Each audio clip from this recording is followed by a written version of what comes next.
तो hello everyone, my name is Aamir Azam. तो आज इस वीडियो में हम जो है जो भी चैप्टर बचे हुए थे यानी कि कार्बन एवं उसके यौगिक से जो भी इम्पोर्टेंट क्वेश्चन है उसको रिवाइज करेंगे। इसमें सबसे पहला क्वेश्चन दिया हुआ है, निम्नलिखित में कौन सह संयोजिक यौगिक है? KCl, MgCl2, CH4, NaCl। तो इस क्वेश्चन का सही आंसर हो जाएगा ऑप्शन नंबर सी, देखिए CH4 एक क्या है, सह संयोजी यौगिक है। फिर है क्वेश्चन नंबर 2, वेल्डिंग में किस गैस का उपयोग होता है? Methane, ethyne, ethane, ethene. ये क्वेश्चन 2024 फर्स्ट शिफ्ट में आया हुआ क्वेश्चन है। इस क्वेश्चन का सही आंसर है एथाइन। इनकी वेल्डिंग में किस गैस का उपयोग होता है? एथाइन गैस का इस्तेमाल होता है। जैसे क्वेश्चन नंबर 3 कहता है, खड़िया का रासायनिक सूत्र क्या है? MgCO3, Na2CO3, CaCO3, MgSCO3 हॉल्टवाइज। तो इस क्वेश्चन का सही आंसर जो होगा CaCO3। फिर होता है क्वेश्चन नंबर 4 कहते हैं, सोडियम फॉस्फेट का अणुसूत्र होता है Na PO4, Na3PO4, Na2PO4 हॉल्टवाइज, Na2PO4। तो सही आंसर हो जाएगा ऑप्शन नंबर बी, यानी कि Na3PO4 को हम क्या कहते हैं? सोडियम फॉस्फेट कहते हैं। और ये भी क्वेश्चन 2024 सेकेंड शिफ्ट में आया हुआ है। अब चलते हैं क्वेश्चन नंबर 5 की ओर। क्वेश्चन नंबर 5 क्या कर रहा है, एथिल अल्कोहल का व्यापक उत्पादन किस रासायनिक क्रिया द्वारा किया जाता है? उपचयन, अपचयन, किण्वन, भर्जन। तो सही आंसर हो जाएगा किण्वन, यानी कि किण्वन को बोलते हैं फर्मेंटेशन।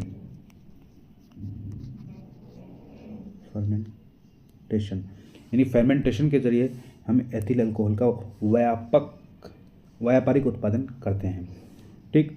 अब क्वेश्चन नंबर 6 है, अभिक्रियाशील समूह CO कहते हैं एल्डिहाइड समूह, ईथर समूह, अल्कोहल समूह, कार्बोनिल समूह। तो सही आंसर हो जाएगा कार्बोनिल समूह, यानी कि CO ग्रुप को क्या कहते हैं? कार्बोनिल समूह कहते हैं। अब चलते हैं क्वेश्चन नंबर 7 की ओर। एथेन का आणविक सूत्र C2H6 है। इसमें कितने सह संयोजक आबंध है? 6, 7, 8, 9।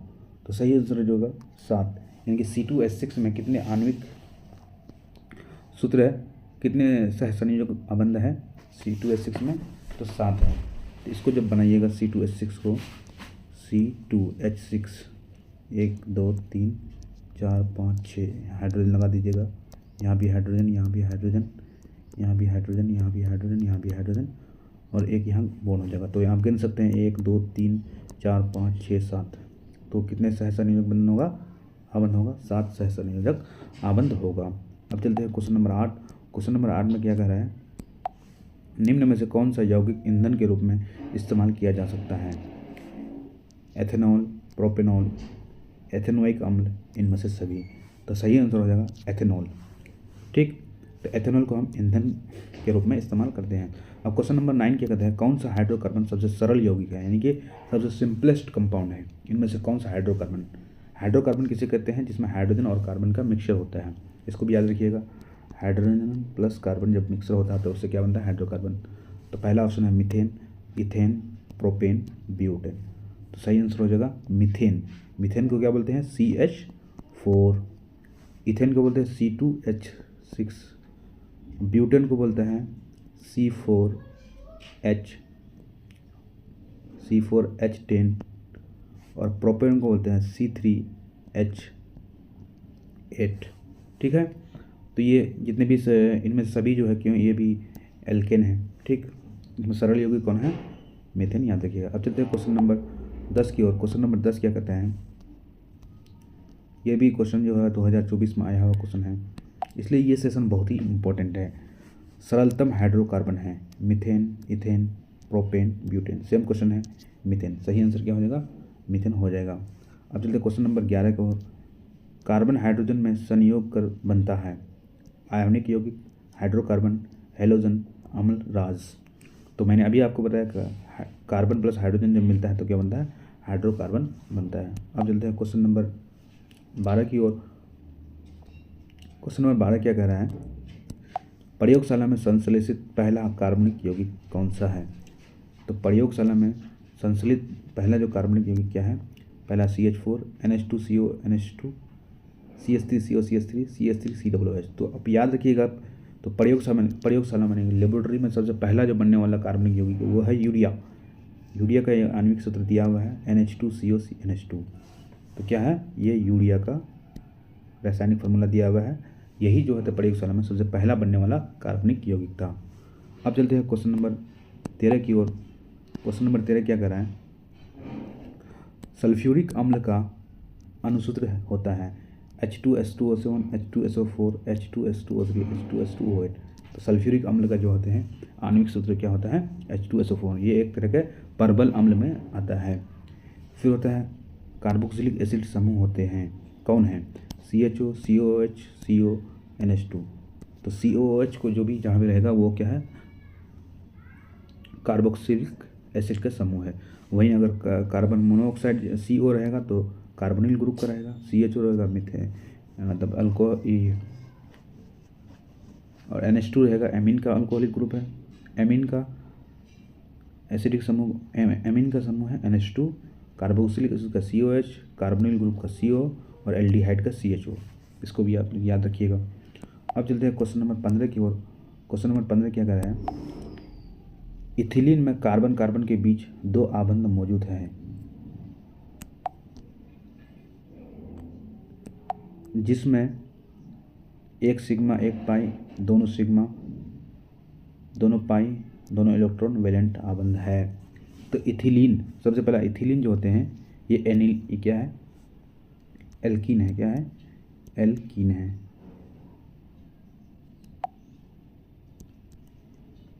क्या है एल्कीन है। उसके बाद होता है एल्कीन, उसका जो एथिलीन का फार्मूला होता है C2H4 होगा। जब C2H4 को आप ड्रॉ कीजिएगा, C दे दीजिएगा, यहाँ दे दीजिएगा, H 2H यहाँ लगा दीजिएगा, 2H यहाँ पे लगा दीजिएगा, क्योंकि कार्बन 4 बॉन्ड बनाता है। ठीक, 2 यहाँ बना चुका, 2 यहाँ, तो यहाँ पे 2 डबल बॉन्ड होगा। तो ये पूछा है। तो इथिलीन में कार्बन कार्बन के बीच 2 आबंध मौजूद है जिनमें क्या होगा एक पाई बॉन्ड है। ठीक,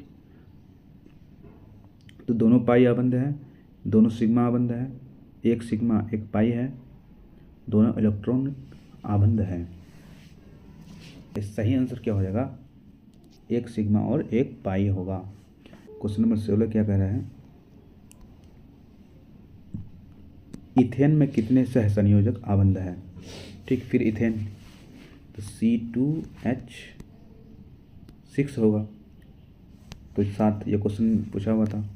ठीक, मैं अभी आपको पिछले इसमें ड्रॉ करके दिखाया कि इथेन में कितने सह संयोजक आबंध है 7 सह संयोजक आबंध है। अब चलते हैं क्वेश्चन नंबर 17, CnH2n+2 किसका सामान्य सूत्र है। Alkyne alkene alkane propyl. तो CnH2n+2 है वो जो है एल्केन का आणविक सूत्र है। ठीक, अब मैं आपको एल्कीन का बताता हूँ। ठीक, एल्कीन का आप लोग नोट कर दीजिएगा। एल्कीन का आणविक सूत्र क्या होता है CnH2n। ठीक, और एल्केन का अभी देखिए CnH2n+2 और ठीक, और अल्काइन का क्या होता है CnH2n-2। ये क्या होता है अल्काइन का होता है। ठीक, एल्कीन का होता है CnH2n+2 मतलब ये एल्केन का, और एल्कीन का होता है CnH2n और अल्काइन का होता है CnH2n-2। ठीक, आप चलते हैं नेक्स्ट क्वेश्चन की ओर। क्वेश्चन नंबर है 18। क्वेश्चन नंबर 18 है नीला थोथा का रासायनिक सूत्र क्या है। CuSO4.7H2O CuSO4.5H2O CuSO4.4H2O CuSO4.10H2O। तो सही आंसर हो जाएगा CuSO4.5H2O। इसको क्या बोलते हैं नीला थोथा कहते हैं। इसको इंग्लिश में ब्लू विट्रोल कहते हैं। ब्लू विट्रोल VITROL, इसको ब्लू विट्रोल कहते हैं, पूछ लेगा। ठीक, अब जो क्वेश्चन नंबर 19 है नाइट्रोजन अणु में कितने सह संयोजक बंधन हैं। जो नाइट्रोजन जो होते हैं N2 होता है। तो N2 का जब स्ट्रक्चर आप ड्रॉ कीजिएगा तो NN के बीच 3 मतलब सिंगल बॉन्ड यानी कि एक ट्रिपल बॉन्ड होते हैं। तो कितने सह संयोजक आबंध है 3 हो जाएगा। तो 19 का कितना हो जाएगा ऑप्शन नंबर C करेक्ट हो जाएगा। अब चलते हैं क्वेश्चन नंबर 20। ये जितने भी फॉर्म क्वेश्चन मैं बता रहा हूँ बहुत ही इंपॉर्टेंट है। ये क्वेश्चन आया हुआ क्वेश्चन है, इसको आप अच्छे से कीजिएगा। संगमरमर का रासायनिक सूत्र क्या है। CaCO3 MgSCO3 whole twice, CaSCO3 whole twice, MgCO3 whole twice. संगमरमर का रासायनिक सूत्र जो होता है CaCO3, कैल्शियम कार्बोनेट होता है। अब चलते हैं क्वेश्चन नंबर 21। चीनी का रासायनिक सूत्र क्या है? CH3COO, C6H12O6, C12H22O11, CH3CHO। तो चीनी का रासायनिक सूत्र होता है C12H22O11 और C6H12 किसका होता है? ग्लूकोज का होता है, ग्लूकोज। ठीक, और ये होता है एसिटिक एसिड का, एसिटिक एसिड का। आप लोग नोट करते जाइएगा, जो भी मैं एक क्वेश्चन को बताते समय मैं जो भी ऑप्शन रहता है उसको भी मैं अच्छे से एनालाइज करते हुए जा रहा हूँ, इसलिए आप लोग वीडियो को अच्छे से देखते रहिए और लाइक ज़रूर कीजिएगा अगर वीडियो को अच्छा लग रहा है तो। अब चलते हैं क्वेश्चन नंबर 22 की ओर। क्वेश्चन नंबर 22 क्या कर रहे हैं, देखिए कि सोडियम कार्बोनेट का अणुसूत्र क्या है? Na2CO3, NaCO3, Na2CO2, NaCl। तो सोडियम कार्बोनेट बोला है तो Na2CO3 हो जाएगा। उसके बाद कार्बोनिल समूह को सूचित किया जाता है CHO से, COH, COCl2, CO, तो CO द्वारा। मैंने अभी आपको बताया कि COH के द्वारा कार्बोक्सिलिक एसिड को दर्शाया जाता है, CHO के द्वारा एल्डिहाइड को और CO के द्वारा कार्बोनिल समूह को दर्शाया जाता है। अब चलते हैं क्वेश्चन नंबर 24 की ओर। क्वेश्चन नंबर 24 क्या कर रहे हैं? इथाइल अल्कोहल का अणुसूत्र होता है CH3OH, C2H5OH, C2H6OH, C2H2OH। तो इथाइल अल्कोहल, इथाइल का जहाँ भी होता है इसका मतलब C2 होगा, ठीक, C2H5OH होगा, इसका अणुसूत्र हो जाएगा। ऑप्शन नंबर बी करेक्ट हो जाएगा। अब चलते हैं क्वेश्चन नंबर 25 की ओर। क्वेश्चन नंबर 25 क्या कर रहे हैं? निम्न में से कौन सा एरोमेटिक हाइड्रोकार्बन है? ठीक, CH4, C2H4, C6H6, C3H8। तो इनमें से एरोमेटिक जो होते हैं वो है C6H6। C6H6 को हम बेंजीन बोलते हैं, बेंजीन है। तो बेंजीन का अणुसूत्र क्या होता है? C6H6। ये C6H6 क्या है? एक एरोमेटिक हाइड्रोकार्बन है। अब चलते हैं क्वेश्चन नंबर 26 की ओर। क्वेश्चन नंबर 26 है, निम्न में से किस हाइड्रोकार्बन को के 3 आबंध होते हैं? CH4, C2H6, C3H4, C3H8। तो सही आंसर हो जाएगा ऑप्शन नंबर सी, C3H4। निम्न में कौन युग्म समावयवी है? C2H6, C6H6, C5H10, C6H12, C2H5OH, CH3OCH3, CH4, C2H6। तो सही आंसर हो जाएगा ऑप्शन नंबर सी, यानी कि C2H5OH और CH3OCH3। अब चलते हैं क्वेश्चन नंबर 28 की ओर। क्वेश्चन नंबर 28 क्या कर रहे हैं? एथेनॉल या अल्कोहल का क्रियाशील मूलक क्या है? तो एथेनॉल या एक तरह का अल्कोहल होता है, तो क्रियाशील समूह जो होते हैं उसका कौन होता है? OH होता है, ठीक, अल्कोहल। ऑप्शन नंबर ए इसका करेक्ट हो जाएगा। अब चलते हैं नेक्स्ट टॉपिक की ओर। नेक्स्ट चैप्टर है तत्वों का वर्गीकरण, और इस टॉपिक से जो भी इम्पोर्टेंट क्वेश्चन था मैंने डिस्कस कर दिया है। और पिछला वीडियो अगर आप नहीं देखे हैं तो उसका वीडियो मैं अपलोड कर चुका हूँ, लिंक जो है डिस्क्रिप्शन में मिल जाएगा। इसी तरह से मैंने जितने भी यानी कि केमिस्ट्री के यानी कि रासायनिक विज्ञान के जितने भी चैप्टर हैं सभी को रिवाइज करा दिया है। अगर आप वीडियो नहीं देखे हैं तो लिंक डिस्क्रिप्शन बॉक्स में जाइएगा, वहाँ आपको लिंक मिल जाएगा। अब तत्वों का वर्गीकरण, उसमें पहला है, एक आधुनिक आवर्त सारणी में दाएं से बाएं की ओर जाने पर परमाणु का आकार बढ़ता है, घटता है और परिवर्तित रहता है, इनमें से कोई नहीं। परमाणु का आकार जब दाएं से बाएं जाएंगे बढ़ता है, ठीक। वहीं अगर बोलते हैं परमाणु का संख्या बोलेगा तो घटता है, लेकिन परमाणु का आकार बोला है यानी कि साइज बढ़ता है। वहीं अगर आपको बोल दिया है कि ऊपर से नीचे जाने पर, आवर्त सारणी में ऊपर से नीचे जाने पर परमाणु संख्या क्या होता है? परमाणु संख्या बढ़ता ही है, साथ साथ परमाणु का आकार भी बढ़ता है।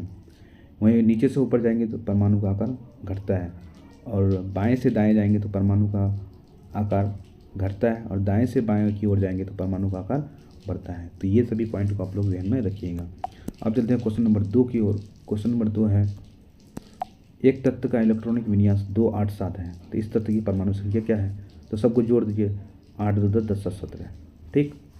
फिर क्वेश्चन नंबर 3, आवर्त सारणी के किस समूह के सभी तत्वों का संयोजकता होती है? समान, भिन्न, AB दोनों, इनमें से कोई नहीं। तो तो सही आंसर हो जाएगा समान। कि किसी एक पार्टिकुलर समूह की अगर बात किया जाए, ग्रुप की बात किया जाए, क्योंकि आवर्त सारणी में 18 ग्रुप होते हैं इस तरह से, तो सभी ग्रुप का संयोजकता सेम होती है। ठीक, इसलिए ऑप्शन नंबर ए यहाँ पर करेक्ट हो जाएगा। इसलिए अब चलते हैं क्वेश्चन नंबर 4 की ओर। क्वेश्चन नंबर 4 क्या कह रहे हैं, ये जितने भी क्वेश्चन है 2024 में आया हुआ है, किसी कोश में इलेक्ट्रॉनों की अधिकतम संख्या होती है, यानी कि किसी भी सेल में अधिकतम कितने इलेक्ट्रॉन होता है, उसके लिए फॉर्मूला था 2n², उसको भी याद रखिएगा। ठीक, maximum number of electron present if any shells क्या होता है, 2n² होता है। फिर आधुनिक आवर्त सारणी में समूह की संख्या कितना है, 18 है। कितने हैं, 18, इसको याद रखिएगा। कितने हैं, समूह कितने हैं, 18 है। वहीं अगर बोल दिया जाए कि आवर्त सारणी कितने हैं, मतलब पीरियड कितने हैं, 7 है मतलब। ठीक, अब चलते क्वेश्चन नंबर 6 की ओर। क्वेश्चन नंबर 6 है, सल्फर परमाणु की 72 कक्षा में इलेक्ट्रॉन की संख्या कितनी होती है, 4, 5, 6, 7। पहला होता है सल्फर का परमाणु संख्या कितना होता है, ये आपको याद रखना पड़ेगा। तो सल्फर का परमाणु संख्या होता है 16। अब जब इसको भरेंगे, पहले 2 भरेंगे, फिर 8 भरेंगे, फिर 8 भरेंगे, तो 8 भरेंगे, लेकिन 8 2 10, तो 6 ही बचा हुआ है, तो इसलिए बाहर में कितना हो जाएगा, 6 हो जाएगा। ठीक, इसलिए ऑप्शन नंबर सी इसका करेक्ट हो गया। आप लोग समझ पा रहे हैं मैं क्या बोल रहा हूँ। किसी भी जब इलेक्ट्रॉन को आप भरेंगे, ठीक है, बाहरी कक्षा में, तो उसके लिए फॉर्मूला पहले 2 भरेंगे, 2 इलेक्ट्रॉन को भरेंगे, फिर 8 इलेक्ट्रॉन को भरेंगे, फिर 8 इलेक्ट्रॉन को भरेंगे, फिर 18 इलेक्ट्रॉन को भरेंगे। ठीक, और भरने के बाद जो बाहरी इलेक्ट्रॉन रहेगा वही उसका संयोजकता भी कहलाता है। ठीक, अब चलते हैं क्वेश्चन नंबर 7 की ओर। आवर्त सारणी के उदग्र स्तंभों को क्या कहा जाता है, वर्ग, आवर्त, अपर रूप, इनमें से कोई नहीं, तो क्या कहते हैं, वर्ग कहा जाता है। अब चलते क्वेश्चन नंबर 8 की ओर। क्वेश्चन नंबर 8 है, आवर्त सारणी के प्रथम वर्ग के सदस्य हैं अम्लीय धातु, क्षारीय धातु, अक्रिय गैस, मिश्र धातु। सही आंसर होगा क्षारीय, यानी कि बेसिक होते हैं, यानी कि ग्रुप 1 और ग्रुप 2 के जितने भी एलिमेंट होते हैं पीरियोडिक टेबल के, वो क्या होते हैं, बेसिक होते हैं, क्षारीय होते हैं, बेस होते हैं। ठीक, और अक्रिय को 18 ग्रुप के लिए जो एलिमेंट होते हैं वो क्या होते हैं, अक्रिय होते हैं, इसे आइडियल गैस कहते हैं। ठीक, और पी ब्लॉक के जो एलिमेंट रहते हैं, आगे जाके आप लोग पढ़िएगा, पी ब्लॉक के जो भी एलिमेंट हो क्या होते हैं, मिश्र धातु होते हैं। ठीक, यानी कि उसमें धातु और धातु के उपधातु के गुण पाया जाता है। ठीक, अब चलते हैं क्वेश्चन नंबर 9 की ओर। आवर्त सारणी में शून्य समूह का तत्व है H, hydrogen, helium, carbon dioxide, chlorine. तो सही आंसर हो जाएगा हीलियम, क्योंकि लेकिन मॉडर्न पीरियोडिक टेबल के मुताबिक हीलियम को जो है 18वें ग्रुप में रखा गया, लेकिन एक और पीरियोडिक टेबल था, मेंडलीव का जो पीरियोडिक टेबल था, उसके अकॉर्डिंग तो जो था हीलियम को शून्य समूह में रखा गया था। ठीक, लेकिन अगर प्रेजेंट में अगर आपको बोला अभी जो मोस्ले का पीरियोडिक टेबल है, जो उसमें हीलियम को किस में रखा गया, 18 ग्रुप में रखा गया है। और चलते क्वेश्चन नंबर 10 की ओर। क्वेश्चन नंबर 10 है, मीथेन में कितने सह संयोजक बंधन होते हैं, 2, 4, 6, 8। तो सही आंसर हो जाएगा 4। फिर होता है आधुनिक आवर्त सारणी में तत्वों का वर्गीकरण का आधार है परमाणु आयतन, परमाणु घनत्व, परमाणु द्रव्यमान, परमाणु संख्या। ये VVI क्वेश्चन है। आधुनिक आवर्त सारणी यानी कि मॉडर्न पीरियोडिक टेबल में तत्वों का जो वर्गीकृत किया गया है वो परमाणु संख्या के बेसिस पे किया गया है। लेकिन सबसे पहला जो था, अगर पूछ दिया जाए कि पहले कैसा था, पहले जो था परमाणु द्रव्यमान के बेसिस पे था, जो दिया था मेंडलीव ने दिया था। लेकिन अभी जो प्रेजेंट में है वो क्या है, परमाणु संख्या के बेसिस पे है, जिसको कौन दिया था, मोस्ले ने दिया था। मोस्ले याद रखिएगा आप लोग। ठीक, इस तरह याद रखें, मोस्ले से मॉडर्न पीरियोडिक टेबल। ठीक, इस तरह याद हो जाएगा आपको। अब चलते हैं क्वेश्चन नंबर 12 की ओर। क्वेश्चन नंबर 12 क्या कर रहा है, अमोनिया के अणु में नाइट्रोजन एवं हाइड्रोजन के परमाणु संख्या का अनुपात क्या है। अमोनिया होता है NH3, तो 1 nitrogen 3 hydrogen, 1 nitrogen 3 hydrogen, option number C. फिर लोहे का परमाणु संख्या कितना होता है, 23, 26, 25, 24, 26। आधुनिक आवर्त सारणी में वर्गों की संख्या होती है, आधुनिक पूछा है तो कितना, 18 हो जाएगा। ठीक, अब चलते हैं क्वेश्चन नंबर 15 की ओर। क्वेश्चन नंबर 15 है, ओजोन के एक अणु में ऑक्सीजन के परमाणु की संख्या होती है, तो ओजोन का आणविक सूत्र क्या होता है? O3 होता है। ठीक, तो यही है, ऑप्शन नंबर सी करेक्ट हो जाएगा। ये question 2022 second shift, 2021 second shift, 2012, 2000 4 बार ये क्वेश्चन पूछ चुका है। तो ओजोन का आपको अगर पूछ दीजिएगा ओजोन का फॉर्मूला क्या होता है, अणुसूत्र O3 होता है। तो ओजोन के अणु में ऑक्सीजन के परमाणु की संख्या कितनी होती है? 3 होते हैं। ठीक, 2 क्वेश्चन यहाँ से आपको मैंने बता दिया। फिर क्वेश्चन नंबर 16 की ओर चलते हैं। आवर्त सारणी में कितने आवर्त होते हैं, यानी कि 36 पंक्तियाँ होते हैं? 5, 6, 7, 4। तो सही आंसर हो जाएगा ऑप्शन नंबर सी। 36 पंक्तियाँ जिसको बोलते हैं इसी ये बोला, यह है 36। इस तरह के कितने हैं? 7 है।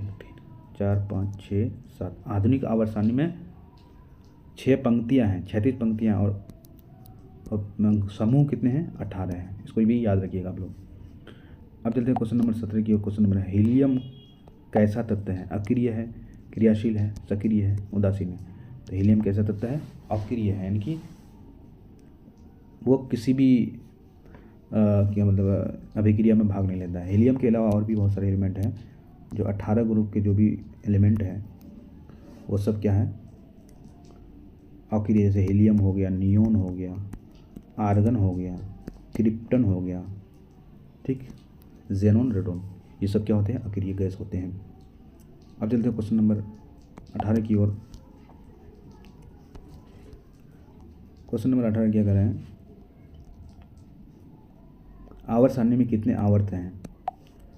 7, 9, 8, 12। 7। ठीक। अब क्वेश्चन नंबर 19 है, त्रिक का नियम निम्न में से किसके द्वारा प्रतिपादित किया गया? न्यूलैंड्स द्वारा, डोबरनाइन द्वारा, मेंडलीफ द्वारा, मोजले द्वारा। ठीक, तो ट्रिक का नियम जो होते हैं वो किसके द्वारा दिया गया था?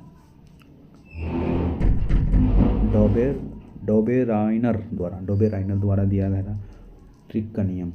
ठीक, और मेंडलीफ ने क्या दिया था? जो पहला जो आवर्त सारणी था, पीरियोडिक टेबल था, मेंडलीफ ने दिया था, और उन्होंने जो ही वो जो तत्व एलिमेंट को जो सजाया था वो किसके? परमाणु द्रव्यमान के बेसिस पे सजाया था। लेकिन मोजले जो था आधुनिक आवर्त सारणी का दिया था, और वो परमाणु संख्या के आधार पर आवर्त एलिमेंट को सजाया था। ठीक, आज क्वेश्चन नंबर 20 की ओर चलते हैं। क्वेश्चन नंबर 20 है, अष्टक का नियम निम्न में से किसके द्वारा प्रस्तुत किया गया? लोथरमियर द्वारा, मेंडलीफ द्वारा, डोबरनाइन द्वारा, न्यूलैंड्स द्वारा? बताइए, इस क्वेश्चन का सही आंसर होगा न्यूलैंड्स। तो 4 क्वेश्चन मैंने अभी आपको बताया कि न्यूलैंड्स के द्वारा कौन सा दिया था? अष्टक का नियम दिया था, और त्रिक का नियम जो था डोबरनाइन द्वारा दिया था, और मोजले द्वारा मॉडर्न पीरियोडिक टेबल दिया था जो एटॉमिक नंबर के बेसिस पे दिया था, और मेंडलीफ द्वारा सबसे पहला आवर्त सारणी बनाया था जो परमाणु द्रव्यमान के बेसिस पे सजाया था। अब चलते हैं क्वेश्चन नंबर 21 की ओर। मेंडलीफ के आवर्त सारणी के अनुसार तत्वों का गुणधर्म इनमें से किसका आवर्ती फलन होता है? परमाणु संख्या, परमाणु द्रव्यमान, परमाणु आयतन, परमाणु द्रव्यमान। क्वेश्चन नंबर 22 है, आवर्त सारणी के प्रत्येक आवर्त का अंतिम सदस्य होता है एक धातु, एक हैलोजन, एक निष्क्रिय गैस, एक उपधातु। तो ऑप्शन नंबर सी, एक निष्क्रिय गैस होते हैं। अब चलते हैं क्वेश्चन नंबर 23 की ओर। क्वेश्चन नंबर 23 है, आवर्त सारणी के किस आवर्त के तत्व में कौन सा गुण समान होता है? यानी कि आवर्त सारणी के किसी आवर्त के तत्व में कौन सा गुण समान होता है? परमाणु भार, परमाणु आयतन, संयोजकता इलेक्ट्रॉन, कक्षा की संख्या। तो सही आंसर हो जाएगा कक्षा की संख्या। ठीक, अब चलते हैं क्वेश्चन नंबर 24 की ओर। क्वेश्चन नंबर 24 क्या कर रहे हैं? आवर्त सारणी के किसी आवर्त में बाएं से दाएं जाने पर तत्वों के ऑक्साइड की अम्लीय प्रकृति घटती जाती है, बढ़ती जाती है, अपरिवर्तित रहती है, अनियमित रूप से बदलती रहती है। तो बढ़ती रहती है, इसको याद रखिएगा आप लोग, क्योंकि जब हम बाएं से जब दाएं जाएंगे, यानी कि इधर से इधर जब जाएंगे आवर्त सारणी में, पीरियोडिक टेबल में, तो तत्व की ऑक्साइड की जो अम्लीय प्रकृति होती है वो क्या होती है? बढ़ती जाती है। क्वेश्चन नंबर 25 है, मेंडलीफ द्वारा छोड़े गए आवर्त सारणी के किस इनके रिक्त स्थानों में बाद में निम्नलिखित में से कौन सा तत्व प्रतिस्थापित किया गया? Gallium, oxygen, phosphorus, silicon. तो सही आंसर हो जाएगा सिलिकॉन। निम्नलिखित में से सबसे अधिक अभिक्रियाशील हैलोजन कौन है? यानी कि किसी भी रिएक्शन में जो ज़्यादा भाग लेता है। Fluorine, chlorine, bromine, iodine. तो सही आंसर हो जाएगा फ्लोरीन। अब चलते हैं क्वेश्चन नंबर 27 की ओर। क्वेश्चन नंबर 27 क्या कर रहे हैं? द्वितीय आवर्त में तत्वों के लिए कौन सा शेल महत्तम शेल है? K shell, L shell, M shell, N shell. तो सही आंसर हो जाएगा ऑप्शन नंबर बी। सबसे पहला शेल होता है के, उसके बाद होता है एल, उसके बाद होता है एम, उसके बाद होता है एन। तो पहले आवर्त के लिए के, द्वितीय आवर्त श्रेणी के लिए एल, तृतीय के लिए एम और चतुर्थ के लिए फोर्थ के लिए एन होता है। अब चलते क्वेश्चन नंबर 28। आवर्त सारणी के समूह आई के तत्व कहलाते हैं? सामान्य तत्व। आवर्त सारणी के समूह एक के तत्व को कहलाते हैं सामान्य तत्व, संक्रमण तत्व, क्षार तत्व, लैंथेनॉइड्स। सही आंसर हो जाएगा क्षार धातु कहते हैं। ठीक है। अब चलते हैं क्वेश्चन नंबर 22 की ओर, 29 की ओर। किसी तत्व में दो शेल है और दोनों ही इलेक्ट्रॉन से पूर्णतः भरे हुए हैं, वह तत्व है नियोन, आर्गन, क्लोरीन, सोडियम। तो सही आंसर हो जाएगा ऑप्शन नंबर ए, नियोन। ठीक है। नियोन एक तरह का क्या है, एक मतलब अक्रिय गैस यानी 18 ग्रुप का एलिमेंट है। उसका जो जितने भी बाहरी जो सेल्स होते हैं वो भरे रहते हैं इलेक्ट्रॉन से। अब चलते हैं क्वेश्चन नंबर 30 में। आवर्त सारणी के प्रथम आवर्त में तत्वों की संख्या होती है 2, 8, 18, 32। तो प्रथम आवर्त में 2 होते हैं। कितने होते हैं? 2 होते हैं। और दूसरे में 8 होते हैं। ठीक है। अब क्वेश्चन नंबर 31 है। निम्नलिखित संकेतों द्वारा व्यक्त तत्वों में कौन सा धातु है? तो इस क्वेश्चन का सही आंसर हो जाएगा बी। ठीक है। कौन सा धातु है? बोरोन है। तो परमाणु संख्या अगर 12 है, इसका मतलब मैग्नीशियम की बात कर रहे हैं। परमाणु संख्या यहाँ 9 है, तो यह इसका मतलब क्या होगा? फ्लोरीन की बात होगा। परमाणु संख्या 6 है तो कार्बन। परमाणु संख्या 8 है, ऑक्सीजन होगा। तो पता है ऑक्सीजन क्या है? अधातु है, कार्बन अधातु है, फ्लोरीन भी अधातु है, लेकिन मैग्नीशियम ये क्या है? धातु है। इसलिए आपको परमाणु संख्या भी याद रखना बहुत ही ज़रूरी है। ठीक। मैं आपको क्विक में रिवीजन थोड़ा करा देता हूँ कि हाइड्रोजन का 1, हीलियम का 2, लिथियम का 3, बेरिलियम का 4, बोरोन का 5, कार्बन का 6, नाइट्रोजन का 7, ऑक्सीजन का 8, फ्लोरीन का 9, नियोन का 10, सोडियम का 11, मैग्नीशियम का 12, अल्मोनियम का 13, फिर होता है सिलिकॉन, फिर फास्फोरस, फिर सल्फर, क्लोरीन, फिर आर्गन, फिर पोटेशियम, फिर calcium, scandium, titanium, vanadium, chromium, manganese, iron, cobalt, nickel, copper, zinc. तो आपको लगभग 30 तक कंठस्थ याद रखना है। ठीक। अब चलते हैं क्वेश्चन नंबर 32 की ओर। क्वेश्चन नंबर 32 है और इस सेशन का लास्ट क्वेश्चन है। ठीक।